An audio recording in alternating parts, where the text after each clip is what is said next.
Radiation Protection and Imaging of Women Patients is starting now, and I would like to invite Dr. Agneta Peralta from Philippines to chair the session.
Standing on this podium because this happens to be my alma mater.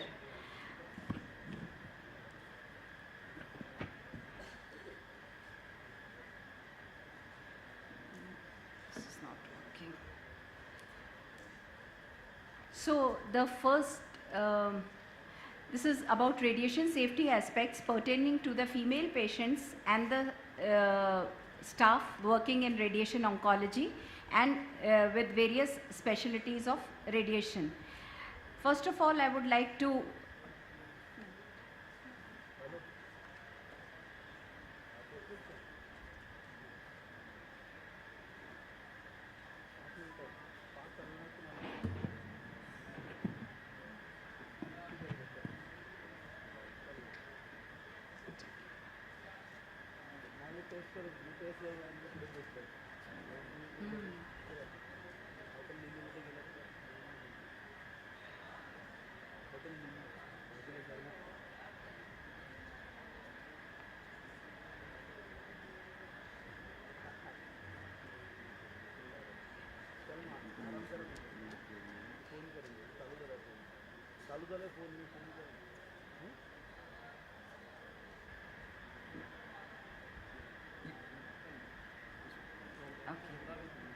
Okay, thank you. Sorry.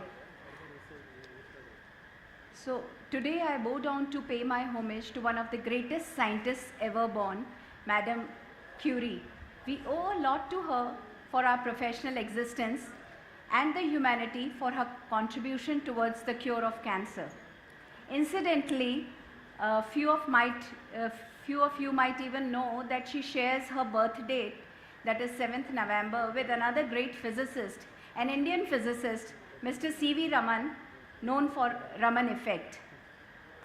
So 7th November happens to be a lucky day for physicists. Both of them won the Nobel Prizes.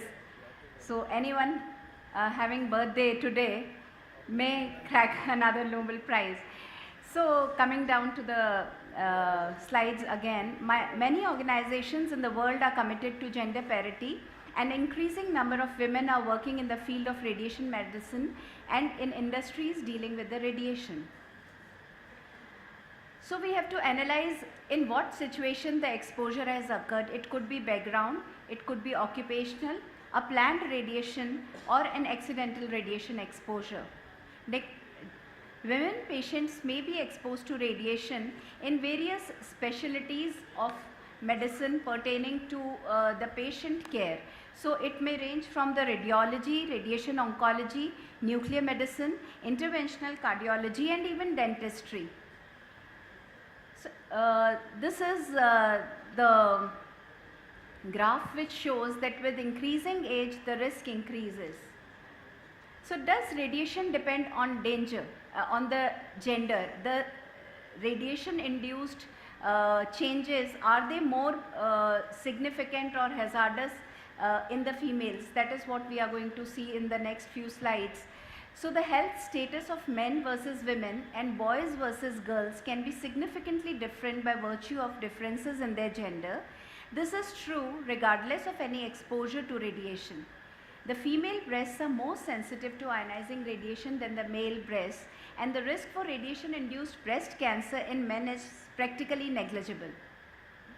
Females have a higher risk of radiation-induced lung cancer, thyroid cancer, and breast cancer. So, females have more 50% higher risk tissues as compared to males. So, basically, we do not have a clear-cut answer as to why this is happening, but the studies over the time have shown that this is prevalent. It is more, they are more prone, and hence there are few situations wherein they demand a better protection. Radiation-induced cancer are definitely a matter of concern in both the sexes, but the excess relative risk of radiation-induced cancer in females relate to higher risk of thyroid since it is more radiosensitive. Coming to radiation safety of women staff and women patients, it is different from their male counterparts because of conception and pregnancy, and the fetal health is also a matter of great concern once the lady is pregnant. We all know that cancer is a stochastic effect of radiation, meaning that probability of occurrence increases with effective radiation doses, but the severity of the cancer is independent of the dose. With a fairly low overall incidence of second cancers, the excess risk associated with radiation therapy remains small, and in absolute numbers, the number of cases observed in excess second cancers in RT cohort of a huge population consisting of almost 33,000 women, the radiation attributable cancer was seen in 160 of the patients. This was a study conducted by R. Roy Chaudhary et al. Radiation exposure at young age is one of the strongest risk factor for breast cancer. This has been shown while studying the breast cancer and Hodgkin's cases.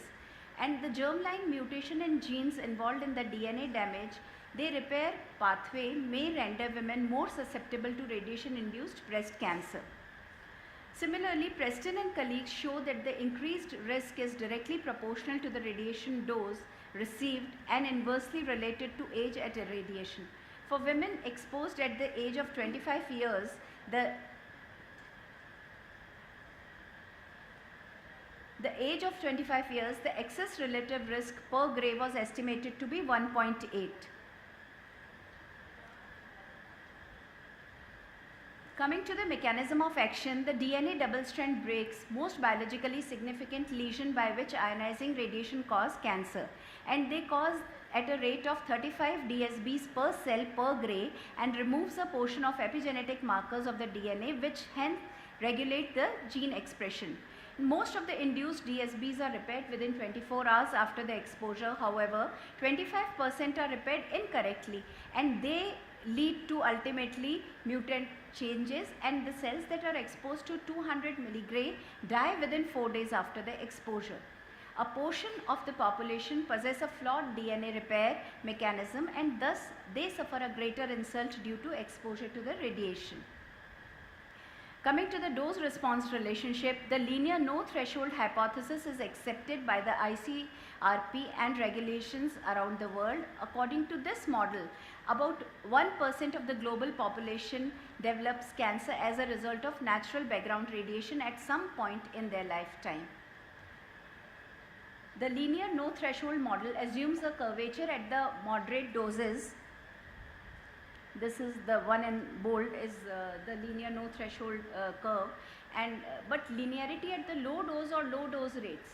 It is consistent with the data for solid tumors at doses less than 1.5 gray in the lifespan study which was conducted upon atomic bomb survivors, and the central assumption made with the LNT model is that the rate limiting event in low dose radiation carcinogenesis is due to one-track action. Now coming to medical imaging, in industrialized country, medical imaging contributes to as much as radiation dose to the natural background radiation. Collective dose to Americans from medical imaging grew by a factor of 6 over a period of 16 years from 1990, mostly due to growing use of 3D scans that impart much more dose per procedure than the traditional radiographs. CT scan alone are responsible to 0.4% of current cancers in the United States, and it is expected to increase up to 2% in coming years. It has been estimated that CT scans performed in the US in 2007 alone will result in 29,000 new cases in the future years. Nuclear medicine techniques involve the injection of radioactive pharmaceuticals directly into the bloodstream, and radiotherapy treatments deliberately deliver lethal doses on a cellular level to tumors and the surrounding tissues. The characteristic of X-ray beam must be adjusted to optimize the critical balance, and this is in the hands of the radiation equipment operator. So the equipment operator controls the X-ray beam, and that is delivering the radiation. So he should try every possible method to achieve that critical balance so as to get a good quality and yet minimum exposure to the patient. While there are several adjustable factors that have an effect on this balance, two of the most significant ones are KV and MAs, and we all know about it. The appropriate balance between the two is a major part of optimization of this procedure. Thousands of pregnant women are exposed to ionization radiation each year. Lack of knowledge is responsible for great anxiety and probably unnecessary termination of pregnancies. And because of the background rate of miscarriage at this stage, it is not very well known, and the woman is often unaware that she is pregnant. And the actual risk of miscarriage is due to radiation exposure during the early weeks, which is so far unknown. So for most of the patients, it is medically appropriate and radiation risk is minimal. Coming to the preconception irradiation, it is of either parent's gonad has not been shown to result in the increased risk of cancer or malformations in the children. This statement is from comprehensive studies of atomic bomb survivors as well as studies of the patients who have been treated with radiation when they were young. The UNSEER study we all know has data from the survivors of the atom bomb explosion, which states that sterility is a deterministic effect for which the threshold dose in the women ranges from 12 gray or less before puberty or 2 gray or 200 milligray in premenopausal women. These doses are well above the tolerated levels. Coming to the fetal radiation risk, there are radiation risks related throughout the pregnancy which are related to the stage of pregnancy and absorbed dose. The radiation risks are most significant during the organogenesis. Perinatal risk we all know are deterministic and are very dependent upon the stage of the gestation. Before the embryo is implanted, the increased risk of embryo death is there, but if the embryo survives to implant, it grows normally. So basically, if it is implanted, it would grow normally, but there is a chance of termination of pregnancy if the risk is before implantation. The embryo is most sensitive to the effects of radiation during the state of organogenesis, that is from weeks 2nd to 8. Radiation doses above the threshold can result in major malformations and growth retardation.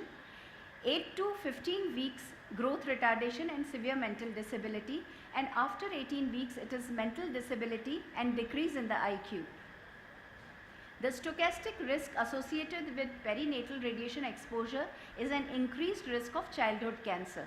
The estimated excess absolute risk is approximately 6% per 1000 milligray of fetal radiation exposure. Radiation has been shown to cause leukemia and many other types of cancer in both adults as well as children, and throughout most of the pregnancy, embryo and fetus are assumed to be at the same risk of potential carcinogenic effect as adults are. The deterministic effect on the fetus, 1 milligray is the dose that all persons receive annually as background radiation, and that dose is acceptable for the fetus in utero also. And it can be protected by a 1 mm apron which attenuates the dose by an additional 2/3 to approximately 3 milligram, which is far below the acceptable levels. Therefore, the average dose to a pregnant interventionalist who works for an entire 40-week pregnancy wearing double lead apron is very, very low, and this dose is within the safe limits. Proper use of shielding is a way, it is very effective to minimize dose to the interventionalist, and ALARA we all know should guide the decisions during all the interventional procedures. The key radiation procedure concepts are time, distance and shielding. For personal protective equipment, the pregnant interventionalist should wear a minimum of 0.5 mm lead equivalent protection over the abdomen.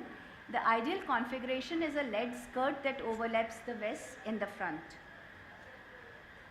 The fluoroscopy being on time is one of the primary factors that can be controlled to reduce both the patient as well as the staff doses. Positioning the patient as far as possible from the X-ray tube and as close as possible to the image receptor reduces the patient's skin dose, and it improves the image quality as well. Increasing the distance between source of the patient's scatter and the interventionalist can also reduce the operator dose. The majority of the dose to the person is from the scatter radiation rather than the exposure itself, because that is concised. Additionally, if proper collimations are used, the chances of exposure are less. Equipment setting should be such so as to optimize the patient dose by delivering the lowest dose needed to meet the clinical objectives. While doing fluoroscopy, high modes, high frame rates are more hazardous, and similarly magnification modes and image acquisition using cine mode or single shot mode are more radiation exposure. A pregnant interventional radiologist can continue working without using fluoroscopy by performing USG guided or CT guided procedures. Additionally, treatment using beta particles like yttrium-90 etc. result in no additional risk to the fetus. Coming to the nuclear medicine and radiation protection during pregnancy, in women of childbearing age, the possibility of pregnancy and justification of the examination should be considered. And these are recommendations given in ICRP 84. The patient must be carefully interviewed to assess the likelihood of pregnancy. In contrast to diagnostic radiography examination, the fetal doses in nuclear medicine depend predominantly upon the administered activity, and they are independent of the equipment. So as a rule, the pregnant women should not be treated with a radioactive substance unless the radioactive nuclide therapy is required as a life-saving measure.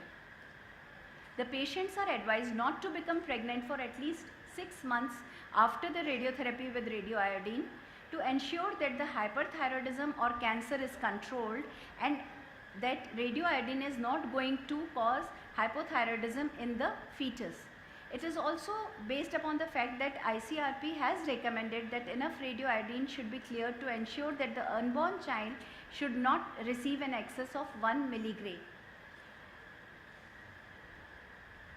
So to prevent this, most of the radionuclides in maternal tissue contribute to the fetal dose. The maternal hydration and frequent voiding are of vital importance, and they can reduce the fetal dose after administration of a number of radiopharmaceuticals. So is there a safe level of radiation exposure for a patient during pregnancy?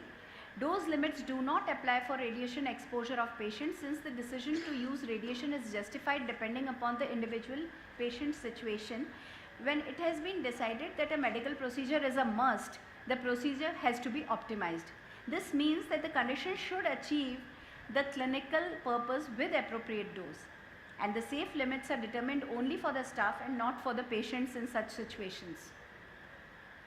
We all know that 10-day rule was postulated for ICRP for women of reproductive age, and it states that whenever possible one should confine the radiological examination of the lower abdomen and pelvis to the 10-day interval following the onset of menstruation, because this is when the number of cells in the conceptus is small and their nature is not yet specialized. The effect of damage to these cells is most likely to take the form of failure to implant, so that there is no malformation. Since there will be no implantation, of course there will be no live pregnancy. So there will be an undetectable death of the conceptus, and malformations are unlikely or very rare. But organogenesis starts from 3 to 5 weeks after conception. So it was felt that radiation exposure in the early pregnancy could not result in malformation, and the main risk was that of abortion. Based on this, it was suggested to do away with the 10-day rule, and it replaced with a 28-day rule. This means that a radiological examination, if justified, can be carried out throughout the cycle unless the period is missed. Thus, the focus has shifted from the 10-day rule to a missed period. How high is the chance that a staff member will approach the dose limits of exposure? The radiation doses to occupationally exposed staff working with radiological equipment are generally low, and it is unlikely that the equivalent dose limit is recommended by ICRP will be ever approached. However, some fluoroscopic examination there is potential for high radiation doses to the staff, and so care has to be taken to wear the protective equipments, and like lead shields and aprons should be worn at that time. Coming to the risks involved in radiation oncology, the available options which one has to think is that these whether to proceed with radiotherapy at all at this point of time when the lady is pregnant, can the radiation be delayed until the child is born, can the termination of pregnancy be done, and is there any other alternative which can be offered to such a lady. So the radiation oncologist should always discuss at length with his team, with his colleagues who are in part with the multimodality team management, and also with the patient and the family when he finds himself at such crossroads. Cancer located away from the pelvis may be treated with radiation therapy. Cancers in the pelvis will definitely require all the above which we have already mentioned. So modern radiation treatment has reduced the irradiated volumes on one hand, but high precision treatments like IMRT, IGRT and SBRT have increased the integral dose. Reduction of the radiation volume appears to decrease the risk of breast cancer after breast cancer and Hodgkin's lymphoma. So in a multidisciplinary approach, lesser amount of radiation dose is required and lesser volume of tissue is irradiated, especially since more effective systemic treatment in the form of chemotherapy or targeted therapy or immunotherapy is available these days. So we have to focus even further than what we were giving initially. Coming to the dental imaging, during exposure there is, if thyroid collar, lead apron and fast films are used, and similarly instead of holding the film in our own hands, we should use film holding devices. This all limits the amount of radiation received by the patient. Exposure factor and good technique further protect the patient and the staff from excess exposure to the radiation. Limits of occupational exposure to a non-pregnant female is the same as her male counterpart, and once the female radiation worker is confirmed to be pregnant, the recommendations are changed, as we have already seen. With the advances in technology, radiation equipments are safer than ever, and highly sophisticated radiation safety QA and measurement gadgets are now available, and they have become a norm and are routinely used in all the radiology departments. Strict personal radiation exposure monitoring is being done on a regular basis for every individual who comes in contact with the radiation. There are personal dosimeters and the desirable characteristics of these dosimeters that they should be lightweight, they should be durable and reliable, they should be inexpensive. The types of personal dosimeters that can be used are film badges, pocket ionization chambers and TLD badges. So according to the latest recommendations from AERB, which is an Indian body, the maximum permissible effective dose for radiation workers is 20 millisievert annually averaged over 5 consecutive years, and that for the public is 1 millisievert. For pregnant radiation workers, the dose to embryo or fetus should not exceed more than 1 millisievert after the declaration of pregnancy.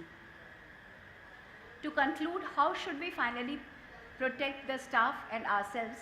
And this is to optimize the protection, to justify the exposure and to limit the dose. So this is basically, there are 3 bats and 2 of them are wondering what the third bat is doing. So since they are of the same clan, they know that the other one is doing yoga.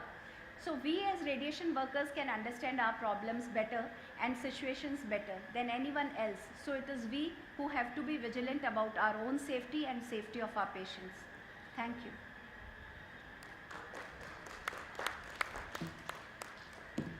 Thank you, Dr. Patni.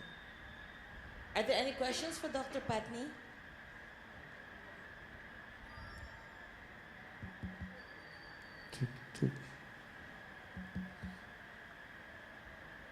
Okay, well, thank you very much, Doctor.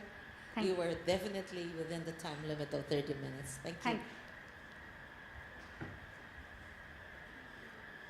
Okay, our next speaker is someone everyone knows. He's going to talk about segmentation of breast masses using active contour modeling. No, hang on. Sorry, John. It's dose management of pregnant patients in radiology. Dr. John Damilakis from Greece.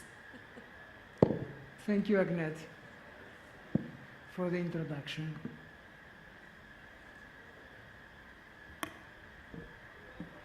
Thank you. It's quite a pleasure. Okay. It's quite a pleasure to be here and give a talk on this interesting, I think, topic, dose management of pregnant patients in radiology. A 22-year-old woman pregnant with a fetus at 15 weeks came to the hospital with abdominal pain. The patient was admitted to rule out appendicitis, but ultrasonic findings were not conclusive. Clinicians requested a CT examination of the abdomen with and without contrast.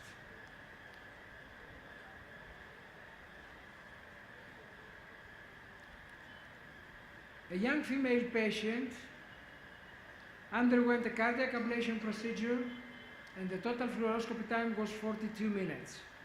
After the examination, the patient was diagnosed as pregnant in her 6th week of pregnancy. Do we recommend abortion in these cases?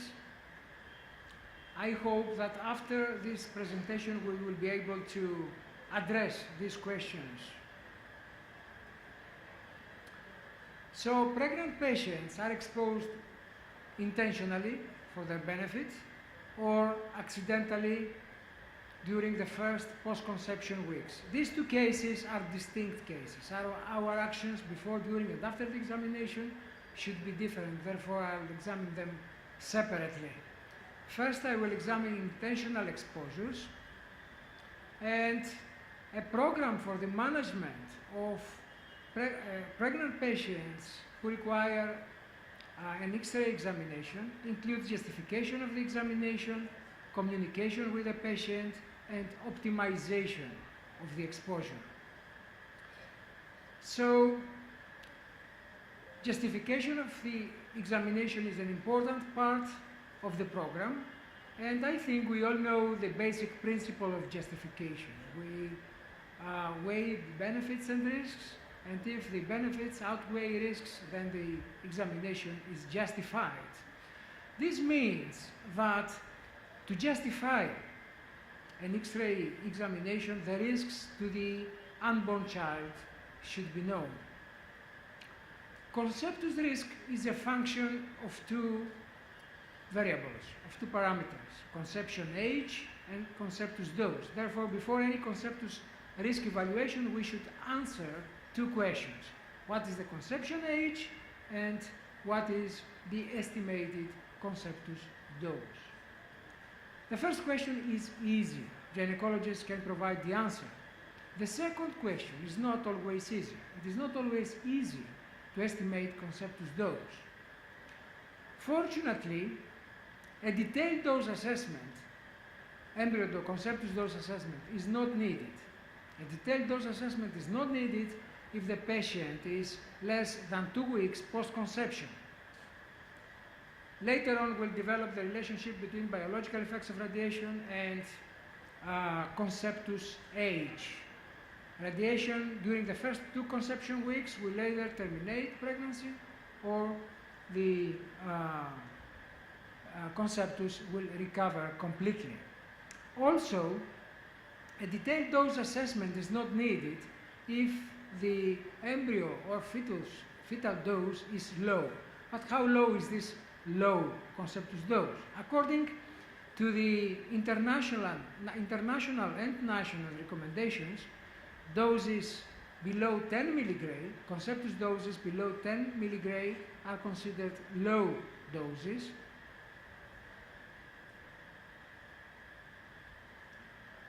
According to ICRP publication 84, installation-specific measurements and calculation of fetal doses may be necessary if these doses are suspected of exceeding 10 milligray.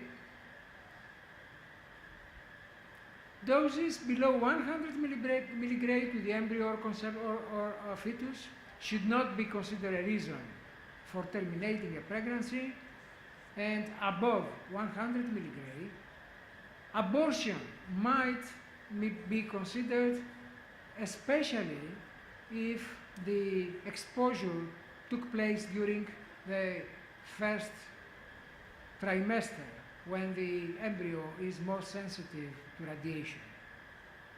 And so this means that we should know the average doses from several extra-abdominal and abdominal examinations. Conceptus dose from extra-abdominal examinations are low, very low, lower than 1 milligray during all trimesters of gestation. And I think this is a good point to keep in mind that, for example, for the computed tomography chest examination, even during the third trimester, doses are low, very low, negligible.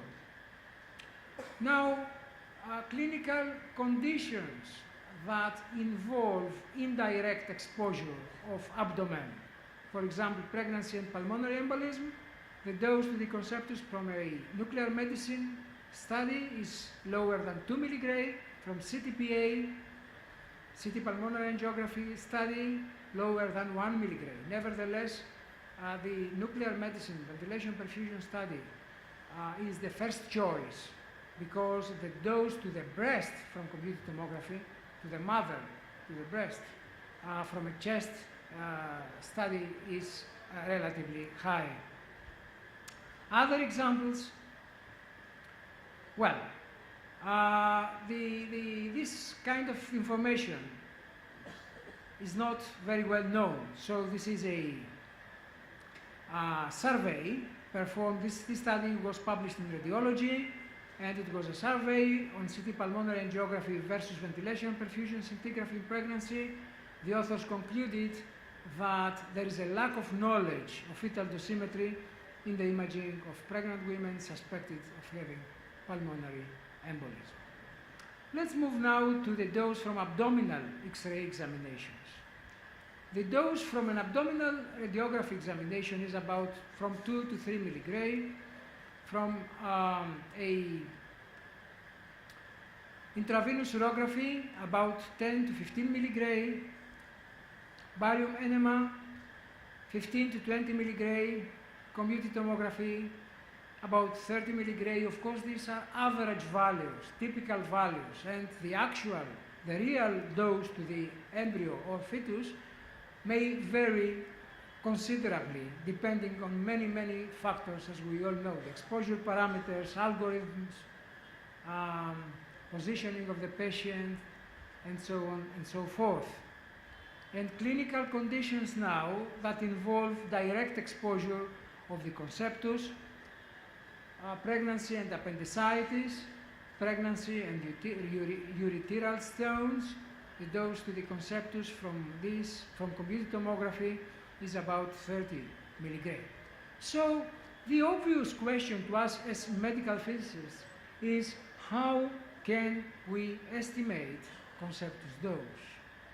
To my mind, the best way, the best approach to estimate conceptus doses is by using normalized doses published in the literature, or by using a software package capable of estimating doses to the unborn children. So this slide shows normalized doses to Kerma for AP and PA abdominal exposures. This slide shows the geometry during the 3 trimesters of gestation. I'll show you the graphs, the data, but before that I would like to show you this photo by Lennart Nilsson, a Swedish photographer. Amazing photos. During in these presentations I have included some photos from Lennart Nilsson. This shows the human brain in 22 days. So these are the graphs. First trimester AP, PA projection for the first, second, and third trimester as a function of tube potential for radiography and fluoroscopy. So I'll give you an example how to use it. It's very easy to use these curves. They are normalized conceptus doses versus tube potential. Let's assume that by means of an ultrasound unit we have measured the conceptus depth. Let's assume that it is 6 centimeters. So we know for a given potential, we know the normalized conceptus dose. We simply multiply the normalized dose with R-kerma to estimate the dose to the unborn child. Easy. From computed tomography, how do we estimate doses from computed tomography? This is a study published in Radiology. Radiation dose to the fetus for pregnant patients undergoing multi-detector CT imaging.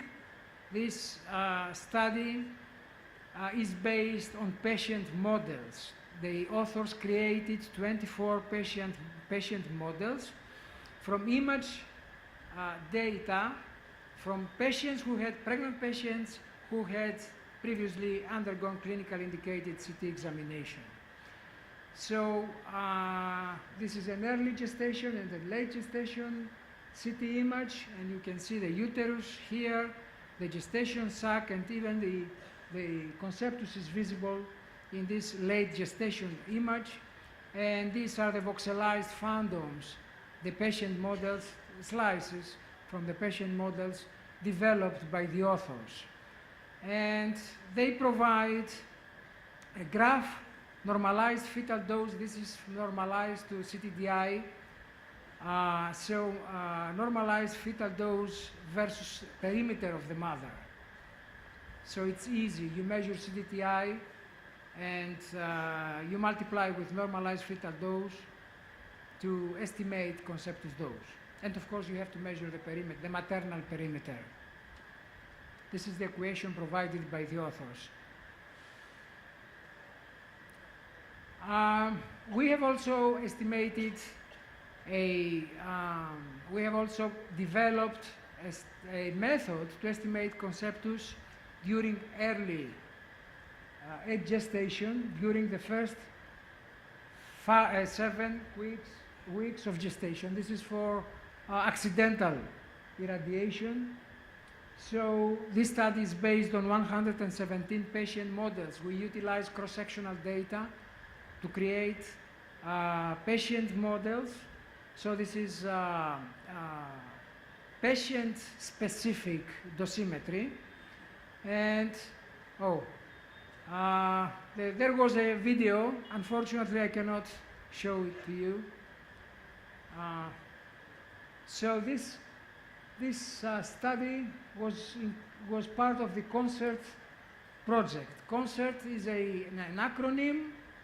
CONCERT is an acronym, stands for Conceptus Radiation Doses and Risks from Imaging with Ionizing Radiation. This is the video. This is the video, the user interface. This is how we perform the patient-specific Monte Carlo simulation, and you can see the number of photons increasing and the color scale there. So with yellow and red are high doses, blue and black are lower doses.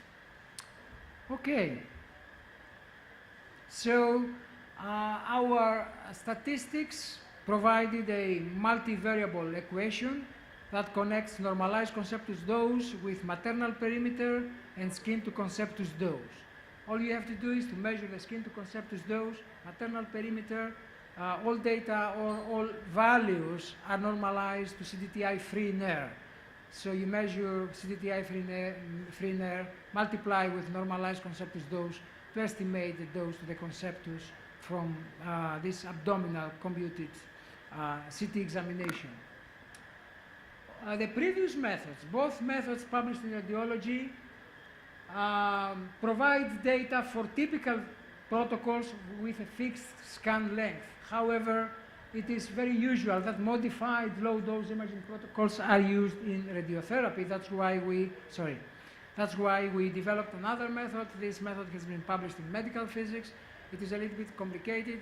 We used stylized phantoms instead of patient-specific dosimetry. If you are interested, please download this paper to get some details about these methods. And we have also developed the Conceptus dose estimation tool. This is a software package. Has been uploaded on our website, embryodose.med.uoc.gr. So if you want to use them, it is free of charge. You provide variables, the input, and you get doses. So embryodose.med.uoc.gr is the URL address for this software package. Okay, so there are methods to estimate doses from radiographic, fluoroscopic, and computed tomography examinations. The question is, what is the potential risk to the conceptus? Let's move to the biological effects of radiation. What do we recall about the biological effects of radiation? I think we all know that biological effects are divided into stochastic effects and deterministic effects. Stochastic effects, they do not have any dose threshold. Deterministic effects, they have those thresholds. And it is important, this is a good point to keep in mind, it is very important to know that the risks are related to the stage of pregnancy. So radiation risks are most significant during organogenesis, somewhat less in the second trimester, and least in the third trimester. So I have tried to summarize biological effects of radiation in this slide. So during the first two post-conception weeks, as I have already mentioned, radiation will either terminate pregnancy or the conceptus will recover completely. This is the all or nothing effect. Then from the 3rd to 8th week, there is a potential for organ malformations, and from the 8th to 15th week, there is a potential for mental retardation. These are deterministic effects, and the threshold is 100 milligray. Now, stochastic effects, mainly carcinogenesis, and we know the risk. The risk for carcinogenesis during the during childhood is 6% per gray. So this is the risk for fatal childhood cancer. We know the risk, so we can calculate, if we know the dose, we can calculate the conceptus radiogenic risk. This is an example. So 6% per gray. So if the conceptus dose from a diagnostic examination is 10 milligray, it's very easy, it's very quick mathematics. We can calculate that the risk of excess childhood fatal cancer is 0.06%. So this graph shows the probability of cancer as a function of conceptus dose. The background risk is 0.2%. This has nothing to do with radiation, so the background risk is 0.2%. And then we have already calculated that the excess risk associated with 10 milligray is 0.26. So the total risk goes from 0.2 to 0.26. This is a very, very small increase in the risk. That's why ICMP and other organizations state that doses below 10 milligray are negligible, are very low doses, and a detailed dose assessment is not needed. Similarly, we can calculate that for 100 milligray, the probability of cancer goes to 0.8. Again, very small increase in the risk. However, if the dose is above 100 milligray, then abortion might be considered. Why? Because we should take into consideration also deterministic effects. The threshold for deterministic effects is 100 milligray. So above 100 milligray, we should take into account both deterministic and stochastic effects. So we know how to calculate doses, how to calculate risks, And second step, communicate with the patient. Explain doses and risks to the patient.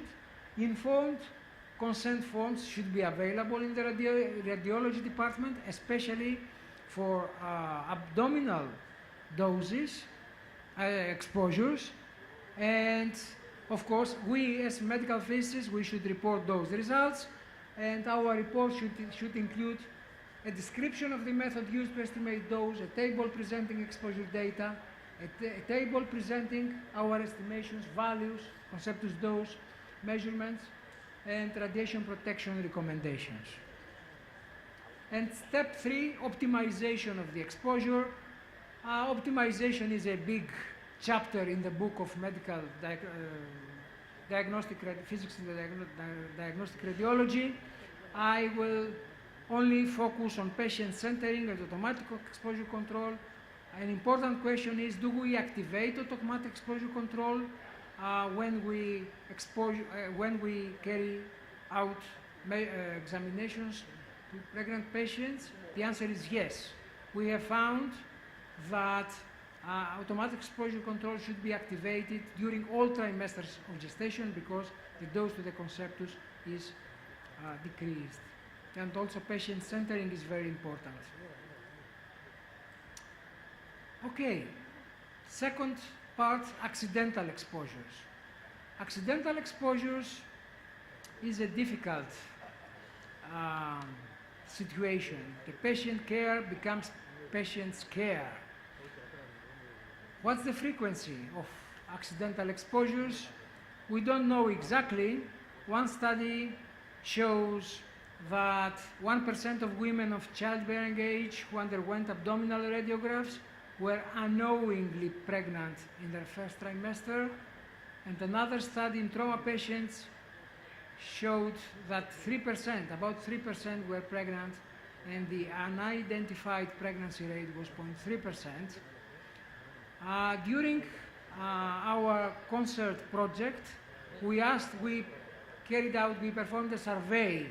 We asked obstetricians, how many pregnant patients exposed accidentally to diagnostic X-rays visited you during the last 12 months to ask advice about the biological effects of radiation to the conceptus. And this slide shows the answer from 1 to 5. 63% of radiologists said that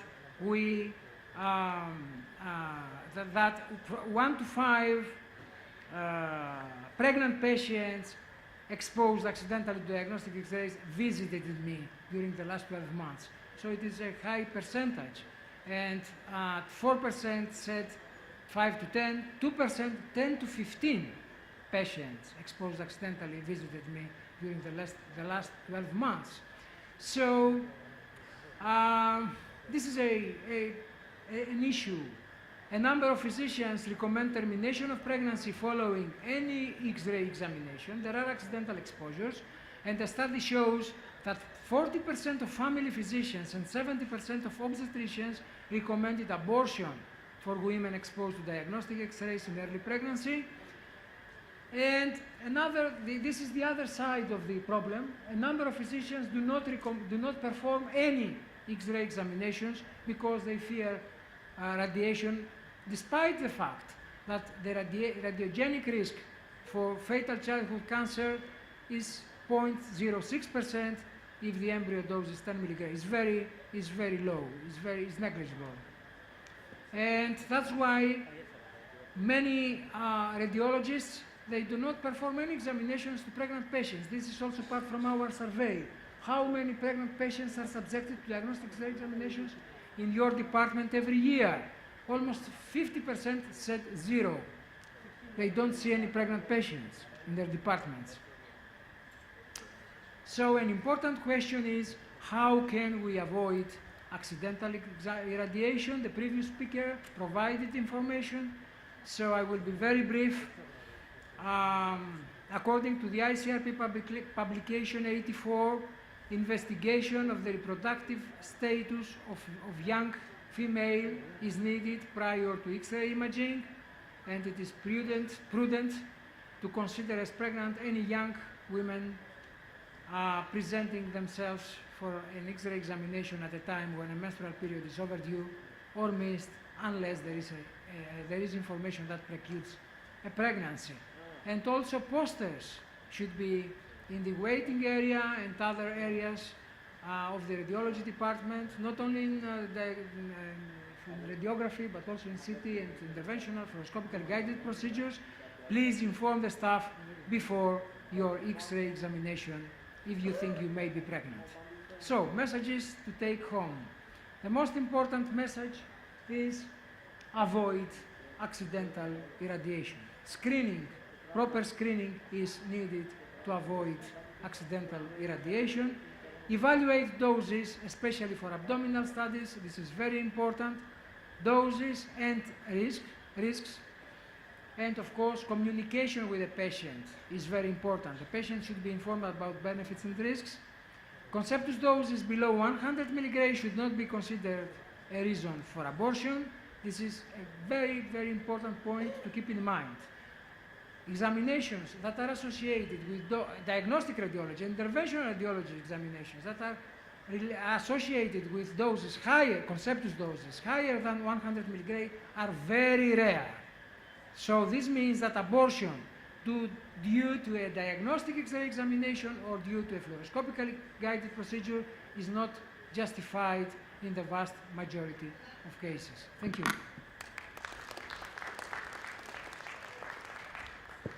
Thank you. Hello.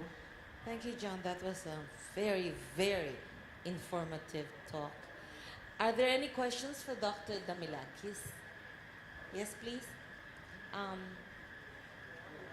You have a mic. Could you introduce yourself and your institution? It is a wonderful talk, sir. Actually, May we know where you're from? I'm from Christian Medical College, Vellore. Okay, go ahead. I'm thinking that, as you said, the small exposure, which is traditionally been ignored in diagnostic radiology, they are not documenting this dose properly in the charts. So why don't we propose a technology that will reconstruct the dose also simultaneously while reconstructing the image for patient-specific dose reconstruction while imaging the patient. In the panel itself, we have to have some technology, added technology to reconstruct the dose also and file those dose to the patient which has traditionally been ignored in both radiotherapy and radiology.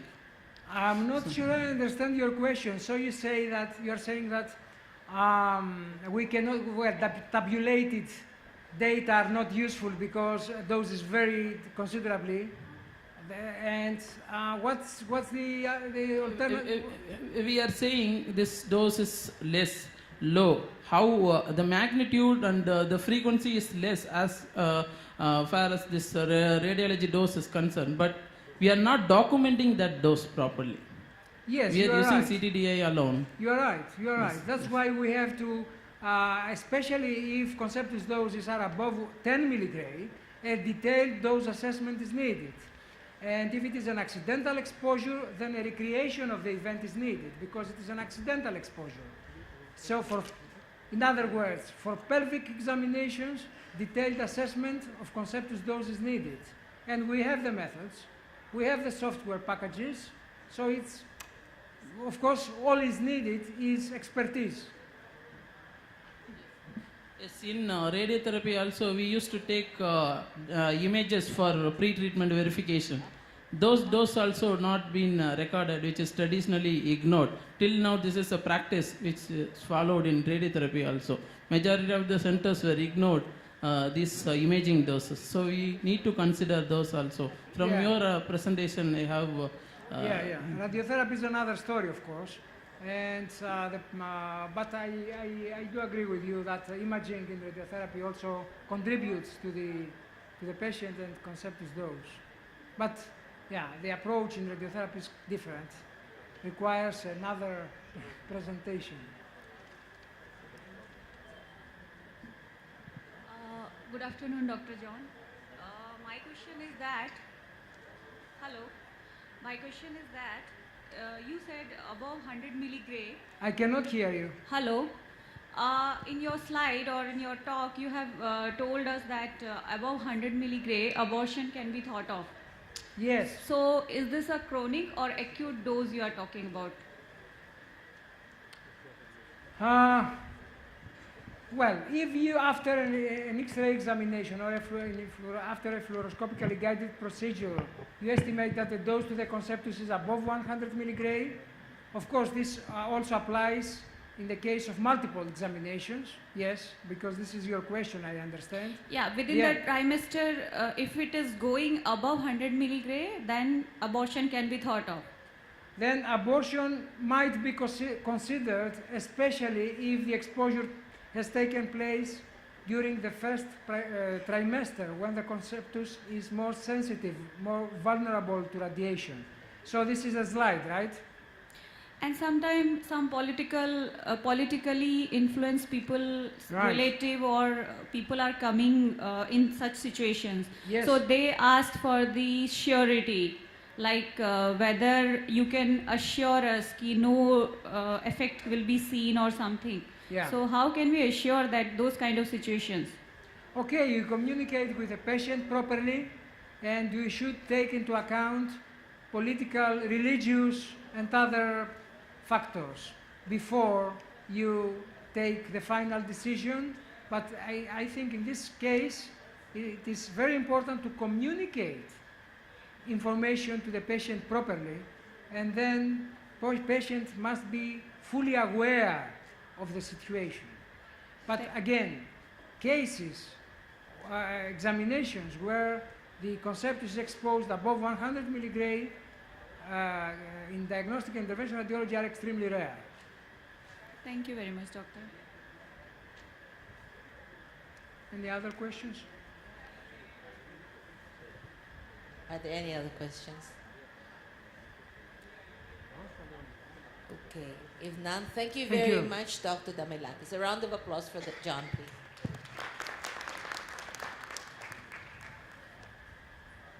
So I turn you over now to our MC.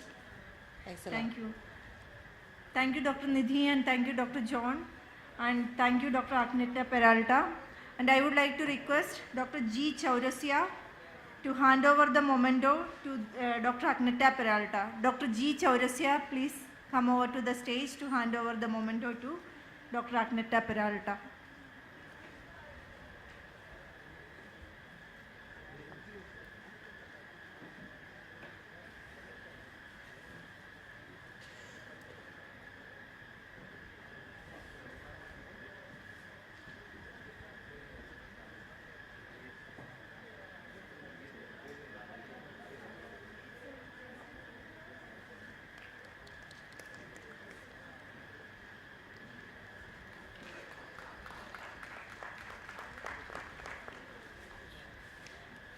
Thank you, Dr. G. Chaurasia. And that marked the end of today's scientific sessions.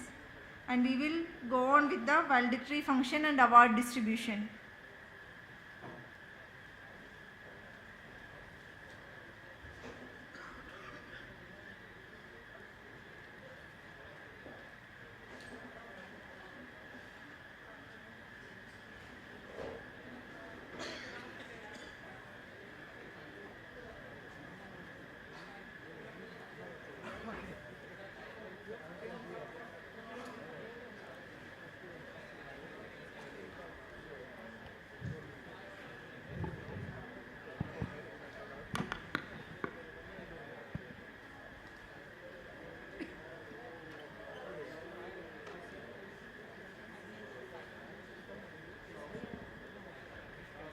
Endings are happy too, for they pave the way for a new beginning.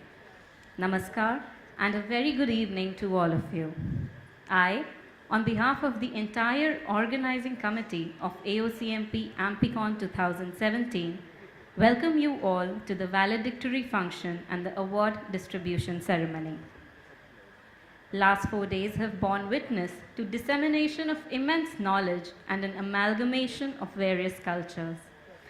We also witnessed various competitions of international and national level where the scholars showcased their research aptitude and proficiency.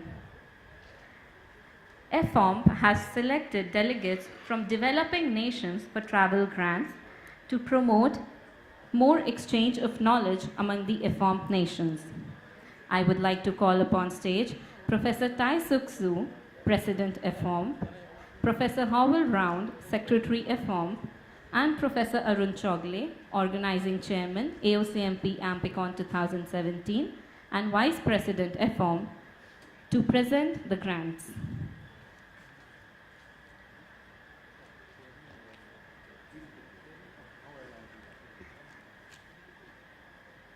I hand over the mic to Professor Howell Round for announcing the grants. Each AFOMP conference, AFOMP gives out a number of travel grants on the basis of the awardee being, sorry? On that? Okay. On the basis of the awardees being able to come as one thing, that they give a paper and that paper is accepted. We had 9 out of 10 applications this year and we're giving out 5 travel awards. First one we want to give out, and this is not in any order of preference or anything like that, Surendra Chand from Nepal. Is Surendra here?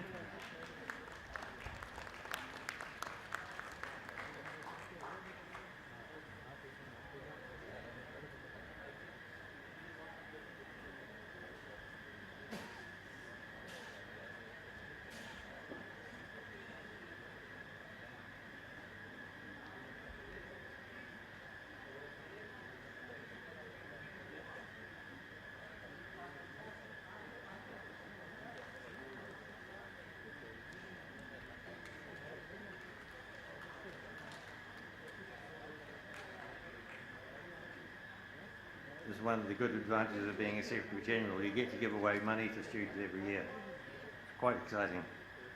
The second awardee is Jaya Pramila Jayamani from Malaysia.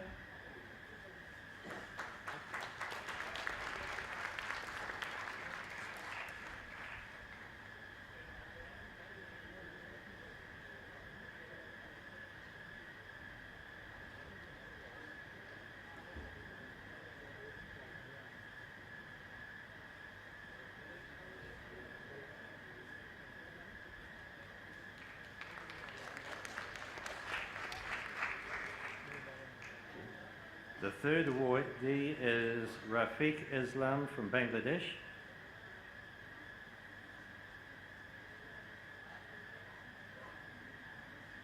Is Rafiq Islam here?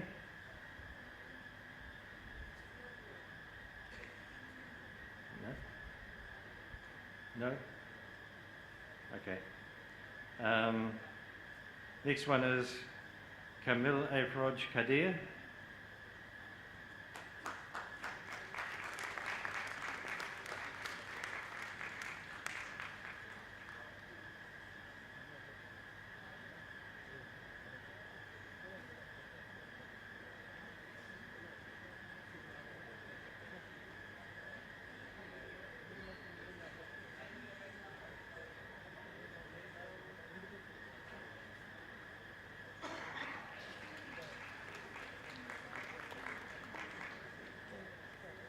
And the final awardee is Lee Trong Hung from Vietnam.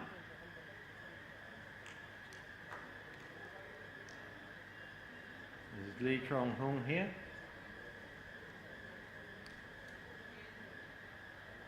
Okay. Well, in that case, we only have 3 awardees this year. I'd like to congratulate all the awardees on behalf of AFOM.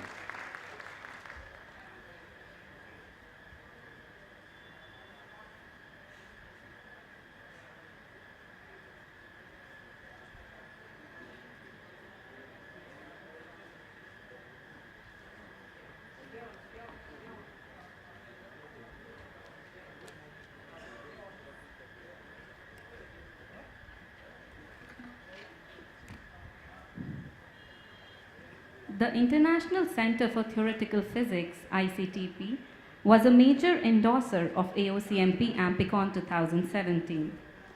To promote the exchange of knowledge among the developing and developed nations, ICTP chose delegates of few developing nations for ICTP travel grant. I invite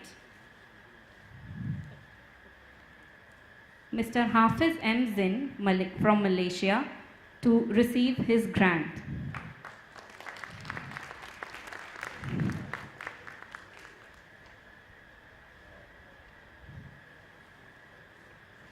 This grant is 200 euro. So some funds we got from the ICTP. So we divided 5 travel grants from the least developed countries. So we tried to give.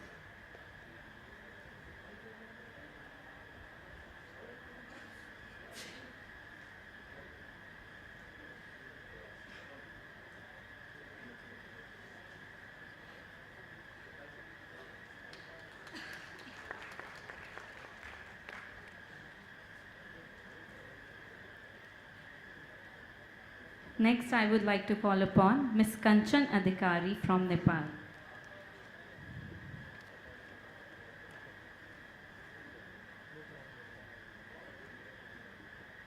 Ms. Kanchan Adhikari from Nepal.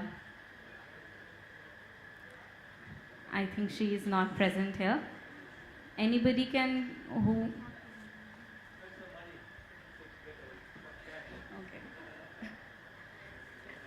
Next, I would like to call upon Ms. Jay Pramila Jaymani from Malaysia.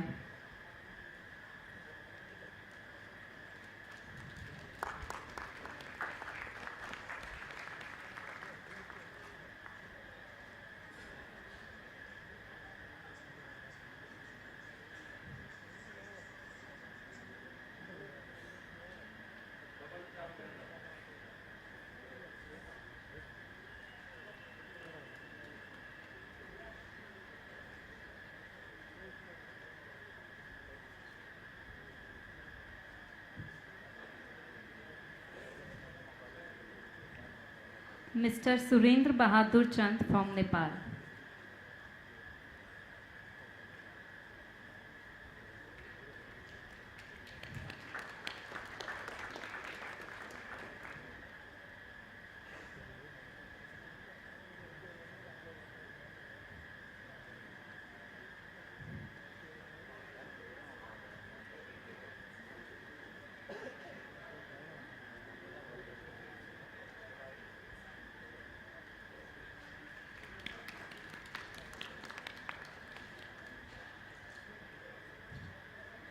Mr. Mohammad Nahid Hussain from Bangladesh.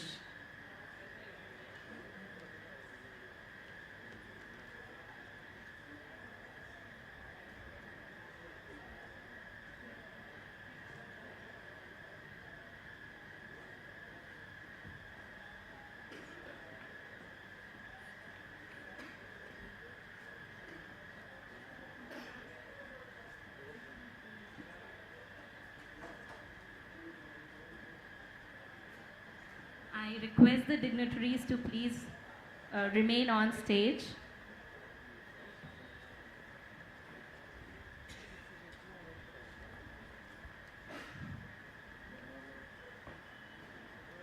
Next, we have the FOMP Best Paper Award.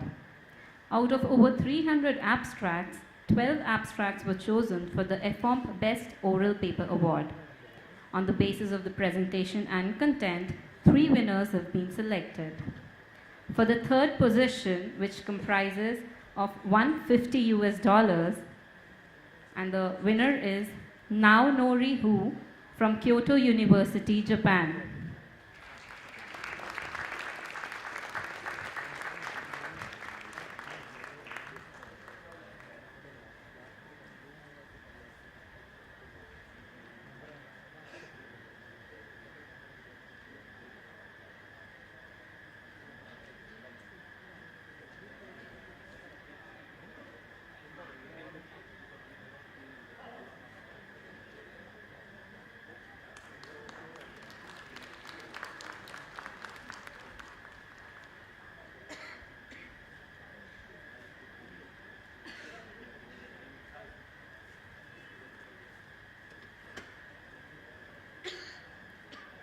The second award goes to Ms. Josmi Joseph from Christian Medical College, India.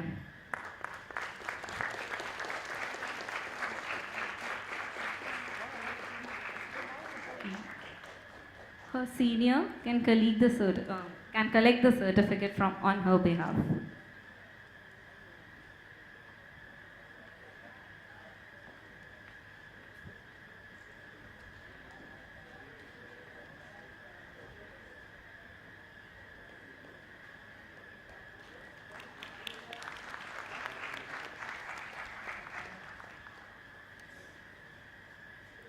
This award contains 200 US dollars. And the first award goes to Do-yeon Kim from Yonsei University, South Korea.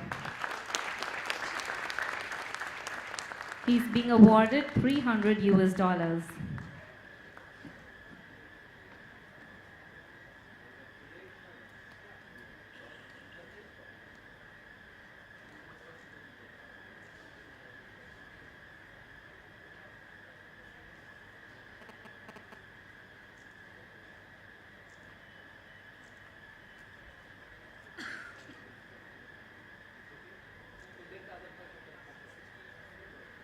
We move on to the F-Form poster winners. The third position has been secured by P. Venkat Raman from Bharatiya University, India. He is also receiving a cash award worth rupees $150.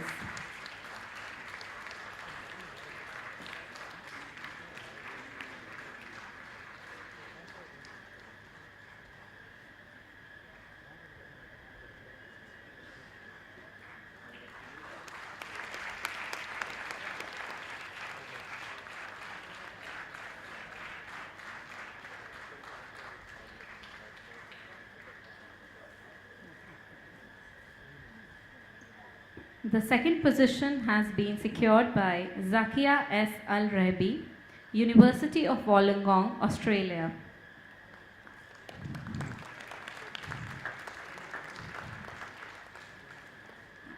I think she's not present here. So the first award goes to Moo Sup Kim, Catholic University of Korea, South Korea.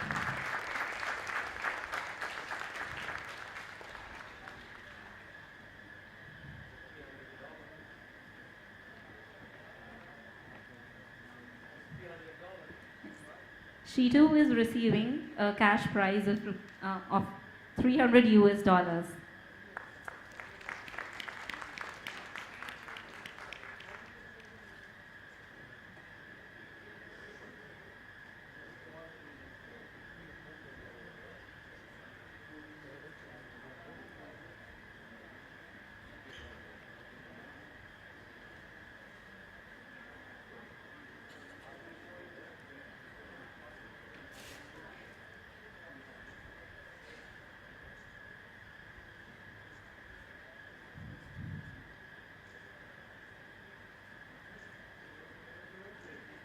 Congratulations to all the winners and thank you.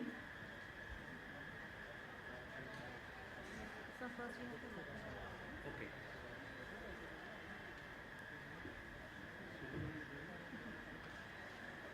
Now we have the lucky draw winners for the early bird registration. So the first winner is Miss Shruti Shikha Goswami from Guwahati, India.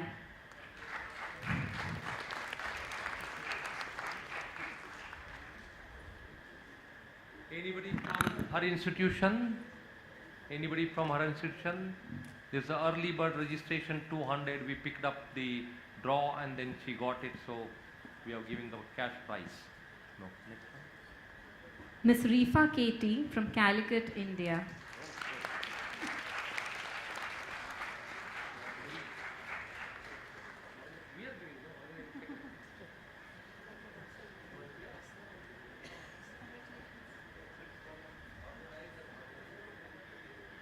These awards are being given by the organizers.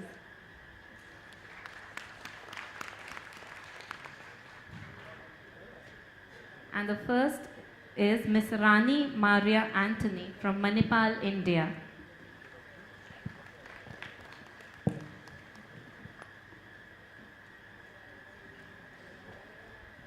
Rani Maria Anthony. Anybody from her institute? Thank you. We now move on to the AMP Awards, for which I would like to call upon Professor V. Subramani, Secretary AMP. And I hand over to him for subsequent proceedings.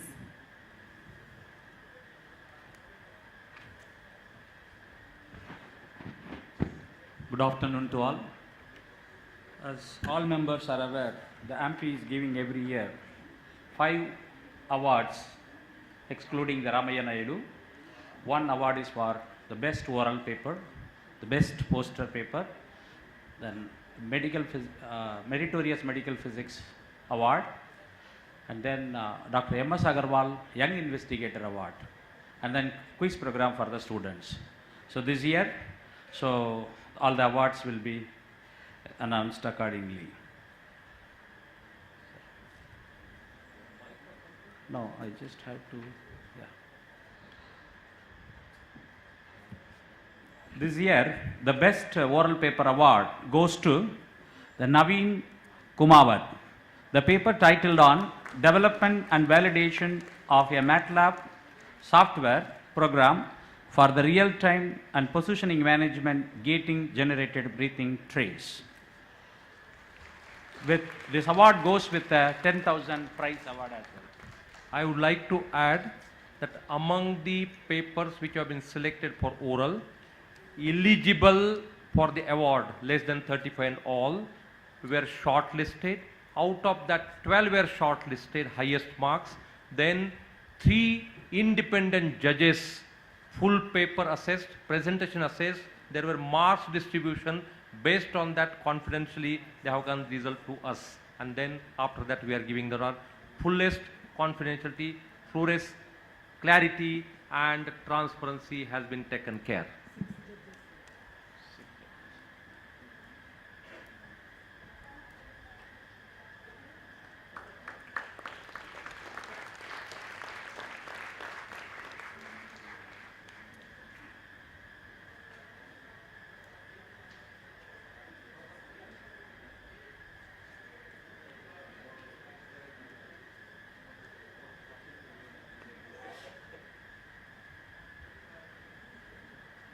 The next poster award goes to Mr. Deepak Shrotriya.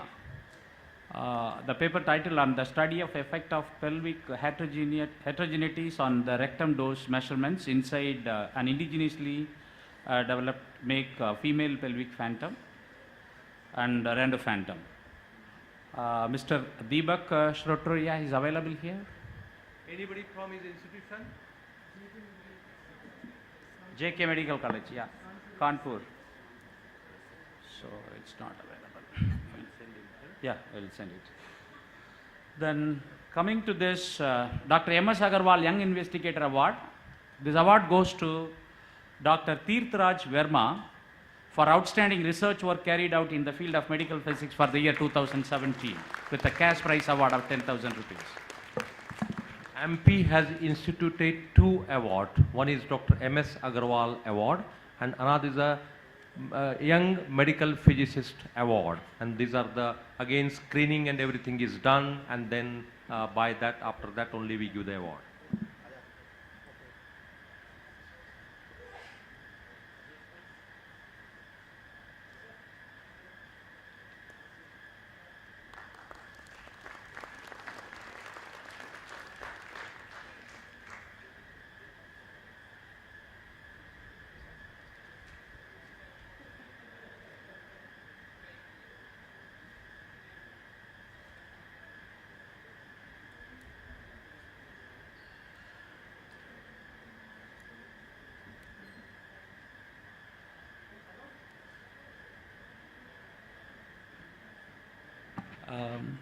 The award of the M.S. Agarwal Young Investigator Award for the last year, 2016, was not given due to some administrative reason. So this year, the same award goes to Dr. S.A. Yoganathan for 2016, that M.S. Agarwal Young Investigator Award. Anybody is there from his institute to receive this? Okay, if he's not there, then we will send them. So, coming to that, medical physics meritorious medical physics award for the medical physicist who is doing the service of medical physics with the limited resources. So this year the same award of meritorious medical physicist award is going to Mr. Vinthya Vasini Pandey. Is he available here? So anybody can come from his institute to receive so that it can reach to him. I think he's from Allahabad. He's not there. He's there. Yoganathan. Now the quiz prize. Yoganathan.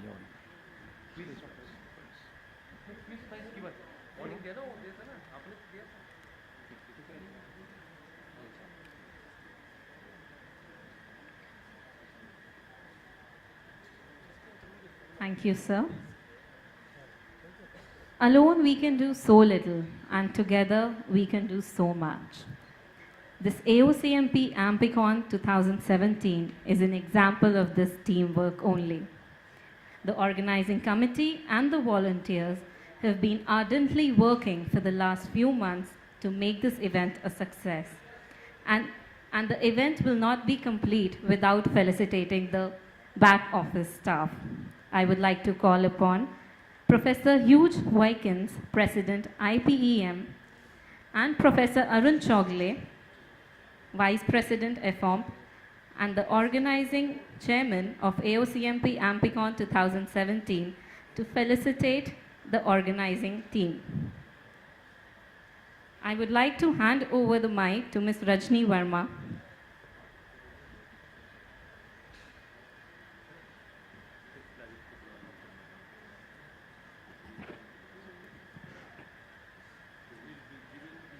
So first of all, I want to invite Dr. Mary Joan, our Dynamic Organizing Secretary.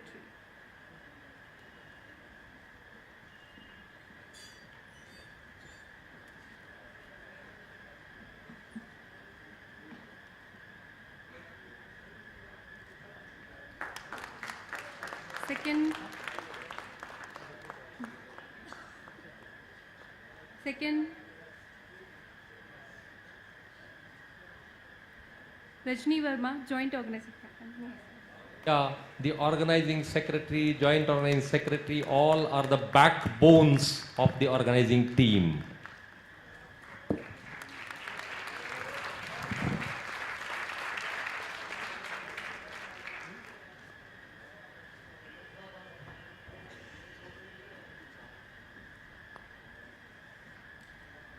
Gaurav Jain.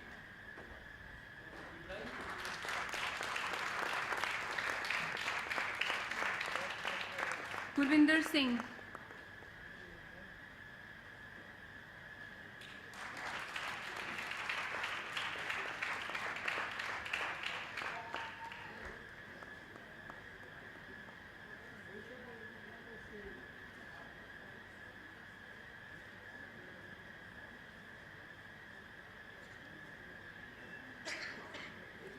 Anant K.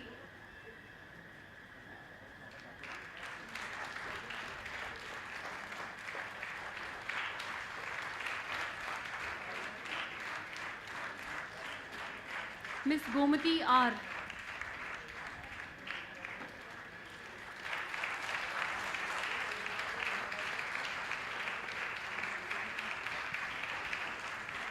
Miss Jivanshu Jain.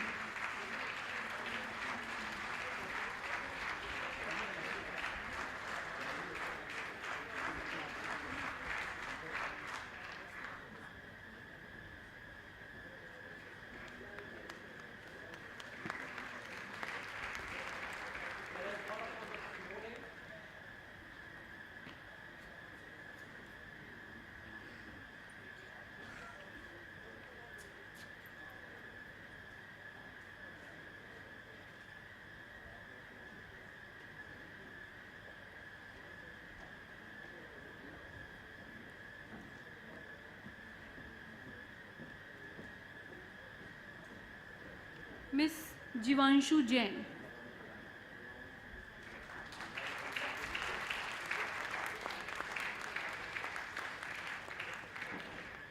Mr. Ramesh Chand Sharma.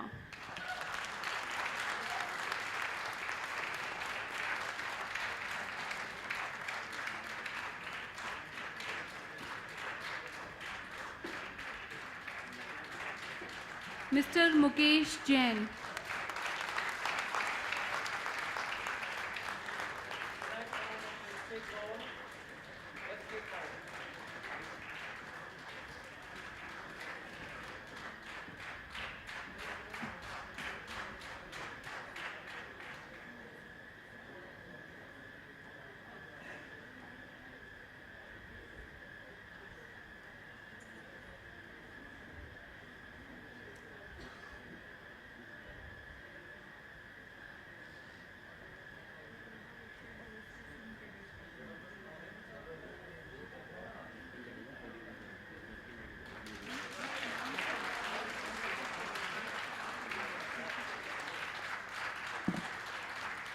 Mr. S.R. Chaudhary. Mr. Adyaman.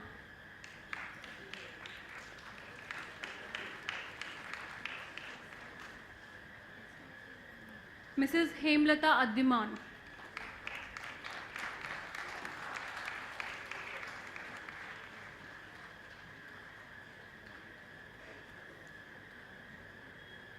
Mr. Dushad Ji.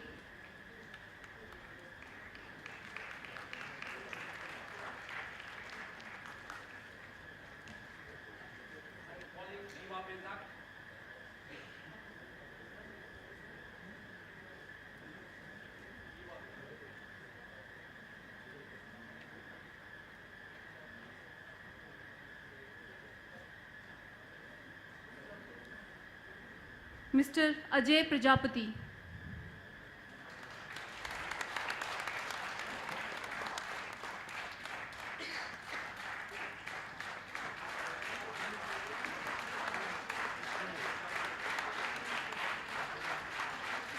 Mr. K.K. Verma.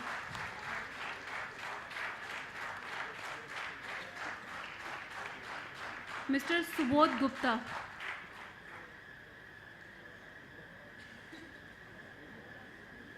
Mr. Suresh Mathur.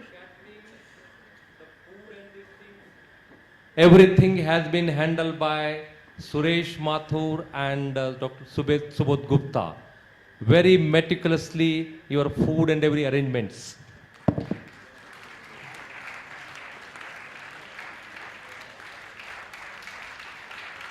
Mrs. Ritu Mathur.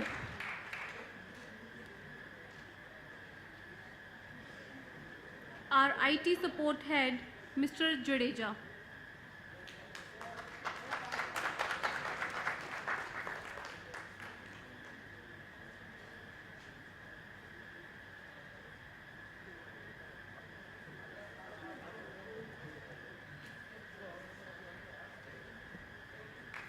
Mr. Bhagwan Sahai.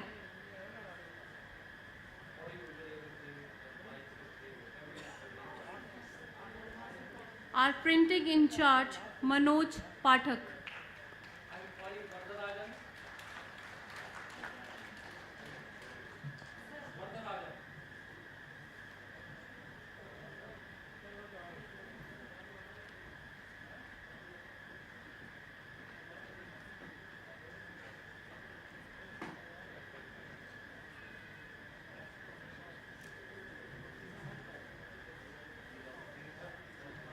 Mr. All the backdrops, all the printing, everything he has done for us.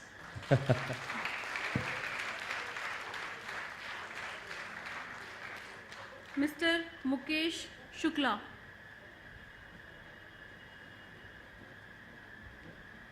Mr. K.K. Saini.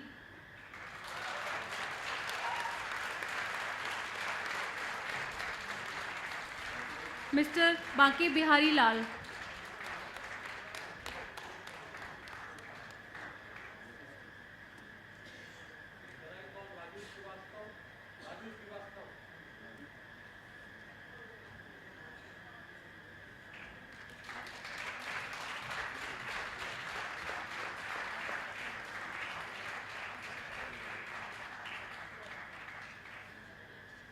our very own photographer, Mr. P.K. Sharma.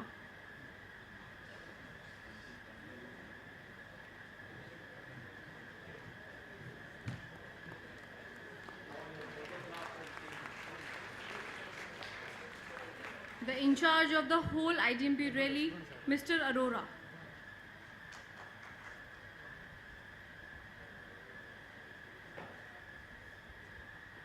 I call upon the stage Mr. Shivji Lalji, our auditorium in charge.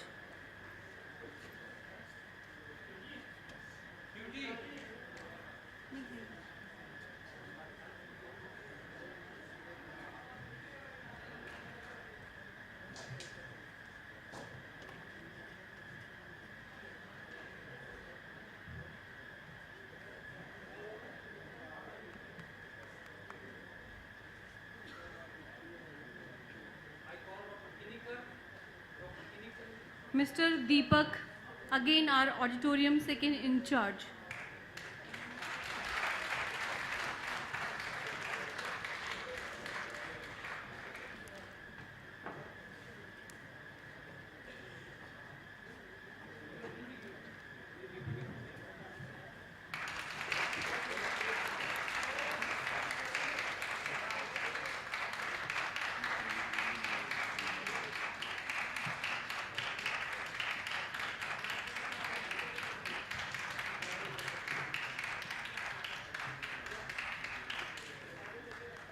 Our very own Mr. Ashok Kumawat, our data center in charge.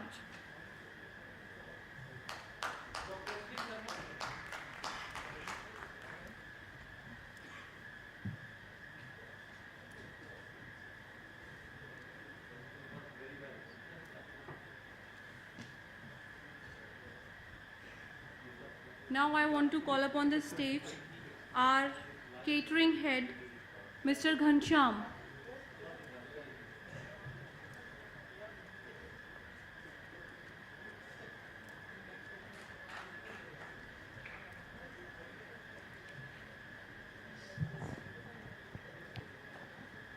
We had scientific program, but gastronomy, your food arrangements and everything by him, and he's associated with me for last 20 years, his whole family. All the conferences they take care of.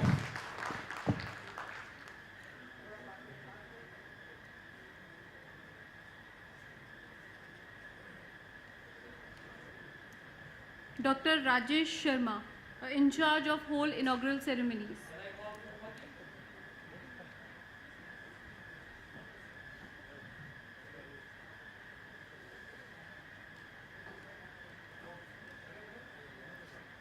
Mr. Ratan Singh, the caretaker of the auditorium.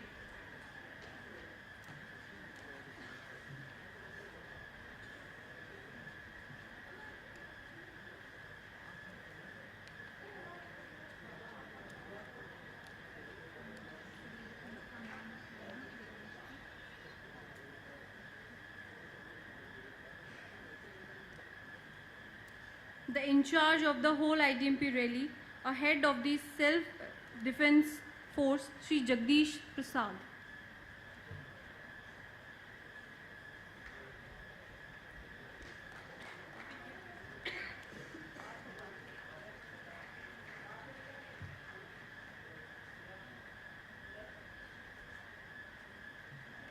Mr. Morning Mukesh. rally and everything, they have taken care of the actually civil defense people. They had come because the traffic, when you have a rally, they help whole thing.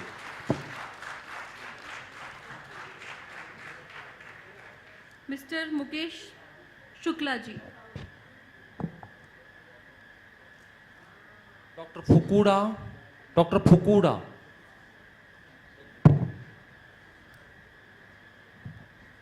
See, purpose is to make everybody involved. Everybody. It should not be one-man show. Everybody gets involved from everywhere.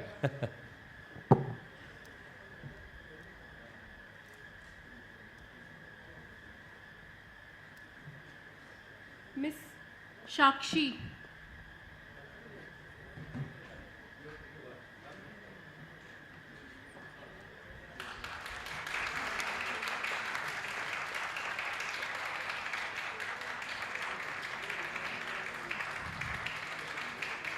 Miss Ritu Mathur.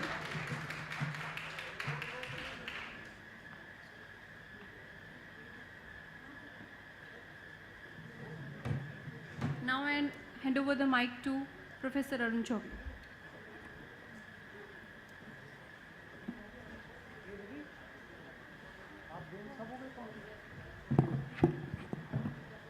Good afternoon.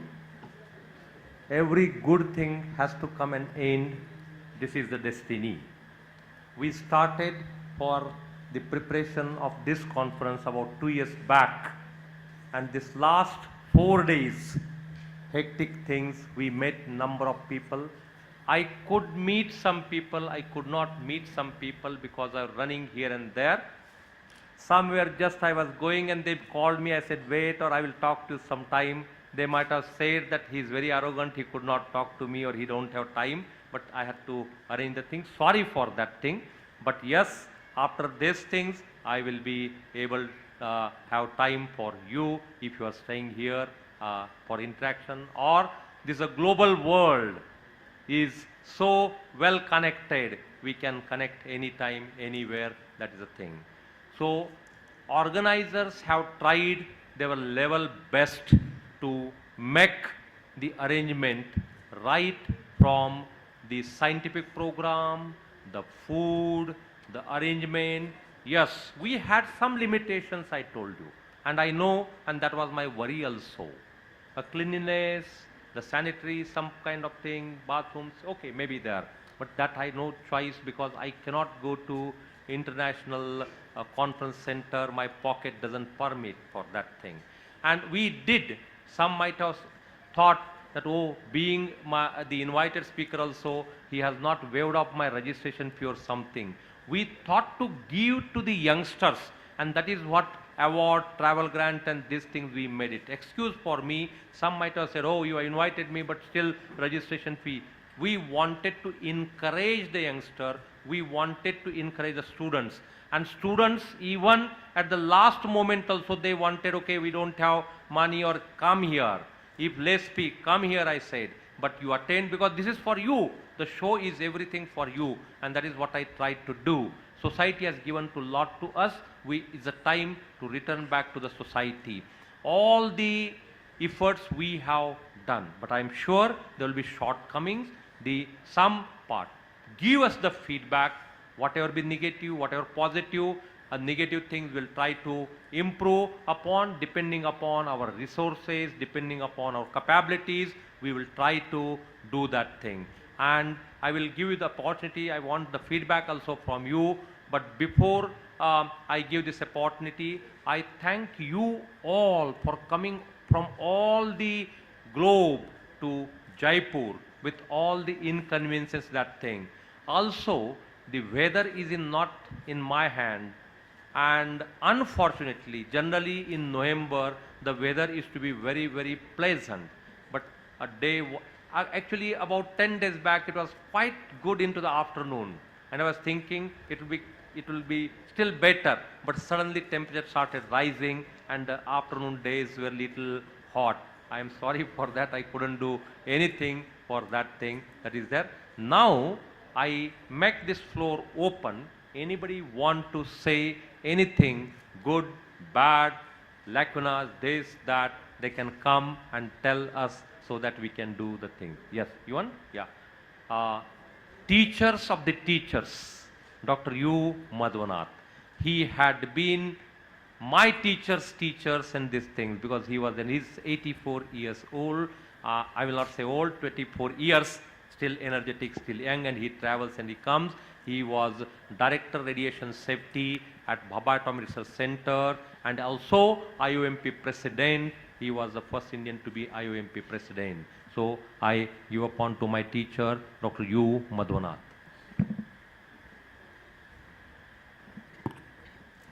Dear all, on this Idmp day, I wanted to say an important and very sad thing also. Madam Curie, one of the disciples, Ramaya Naidu, belonged to India. I don't know at that time any other the students of other countries were there.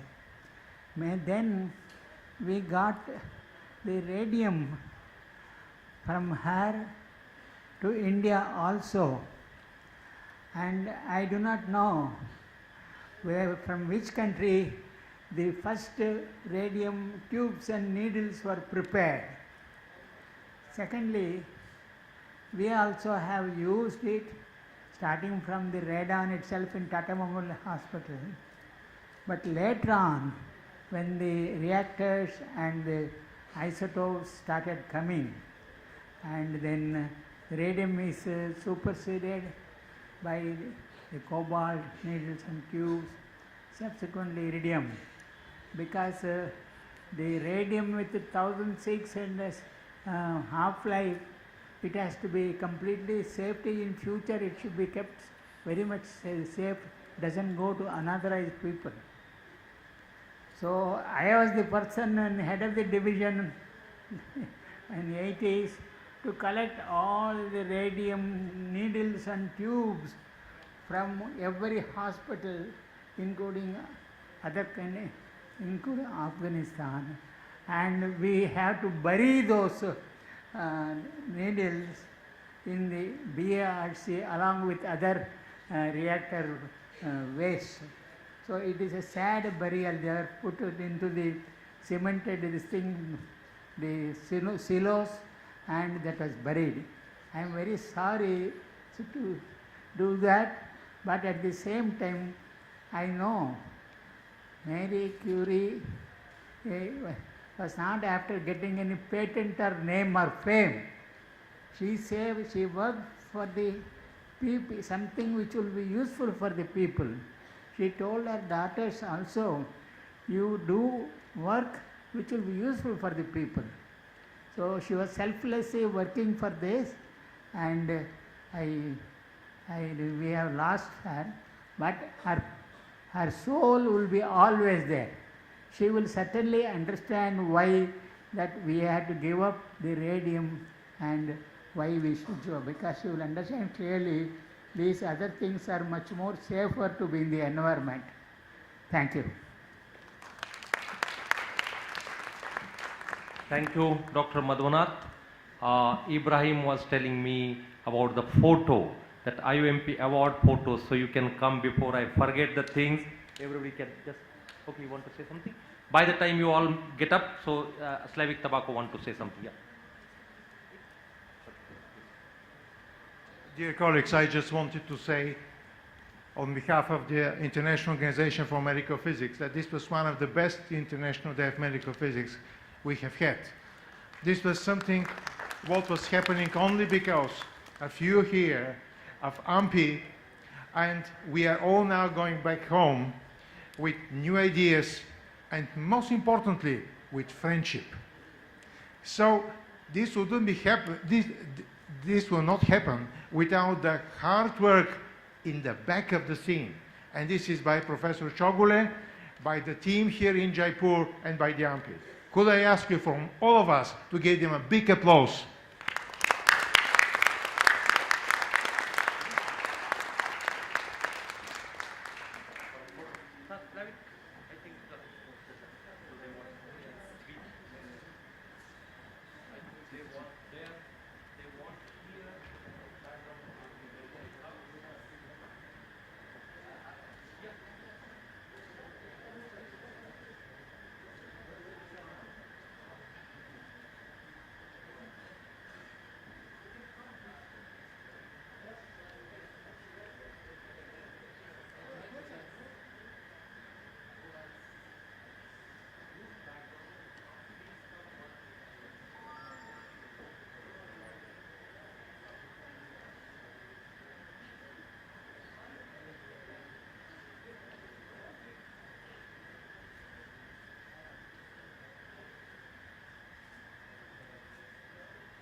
memento has to be given to our second photographer, Mr. Sharma ji.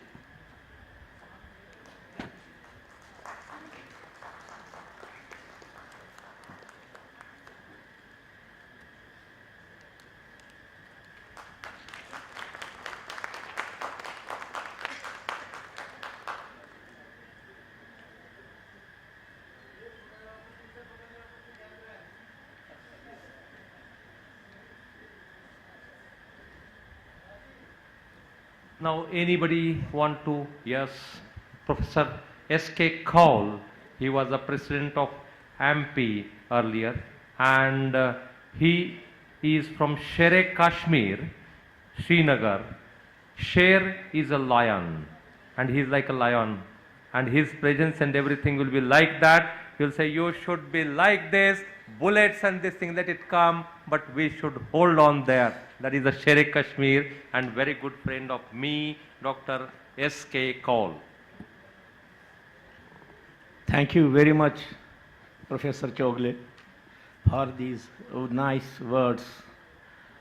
On behalf of the recipients of Lifetime Achievement Award and the delegates from all over the country, I would like to thank Professor Chogle and his team to make a world conference of a small IOMP, MP, and another organization. This has perhaps happened for the first time in India, that almost all the bodies from every country is present here.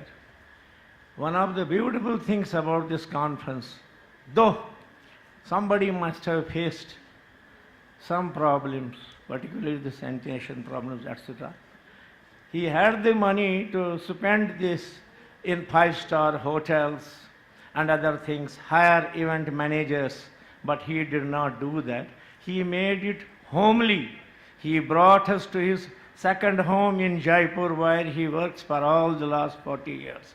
This is commendable. And in this mess, this speaks of the love and affection and perfectly fits into Atithi Dev Bhava.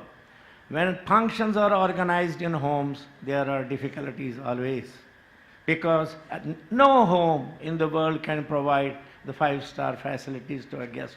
But the beauty is that because of the shortage of space, shortage of bathrooms, he makes you to sleep in his own bedroom, leaving his comforts for 5 last days.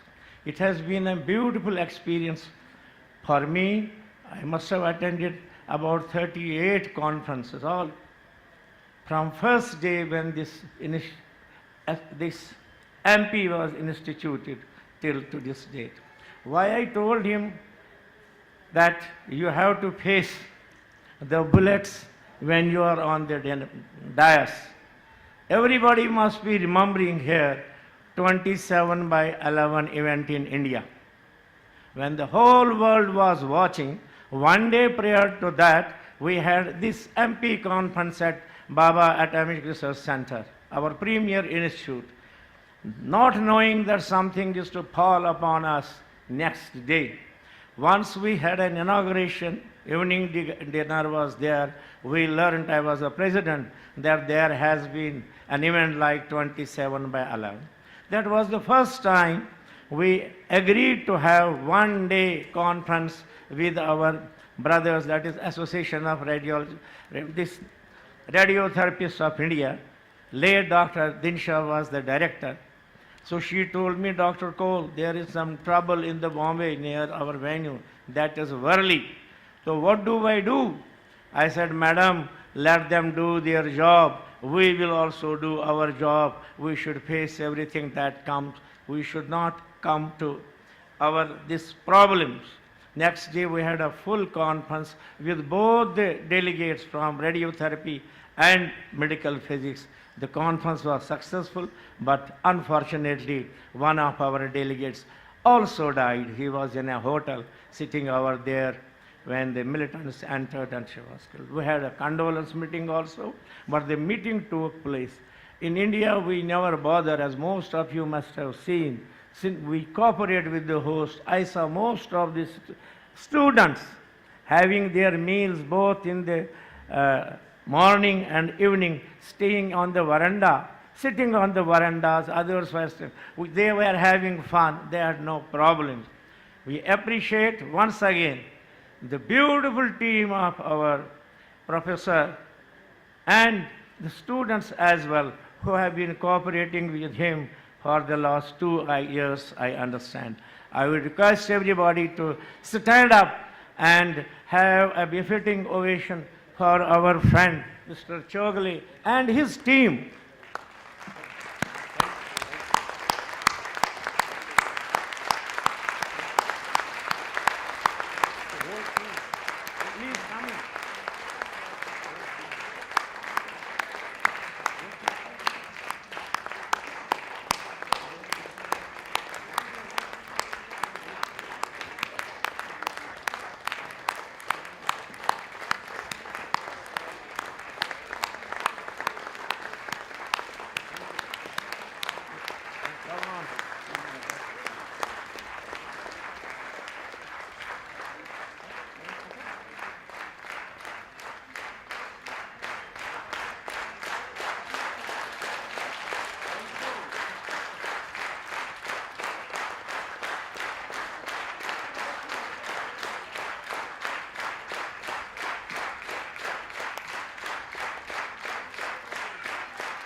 Thank you very much. Thank you very much.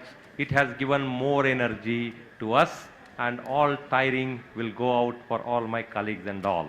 Now, next AMPCon, 39th AMPCon will be in Chennai, 2 to 4 November 2018. So you all are welcome for the AMPCon 2018 at Chennai. The AOCMP conference and CIFOM meeting will be in Kuala Lumpur in 2018. So next meeting as a AFOM, we are going to meet into the Kuala Lumpur AMPCon meeting in Chennai. With these things, I close this 4-day conference and wish you all the safe journey back home. Take the sweet memories of Jaipur, sweet memories of this institution. Leave the bad things which are happened to us only. We'll try to bury that or to purify that or rectify that. But please go with good memories, good things, safely, happily, healthy, and we will meet the God wish very soon over this world. So once again, thank you very much for coming over here. Now we'll have a dusk relish, the food, you have that. And then the people who have given the today evening the transport or something, just we can call transport this thing, so they can, will try to arrange for them the things. Anything still needed, the assistance from our side, please let us know, that we will try to do that thing within our resources available and capabilities. Thank you very much. Good evening. Thank you very much.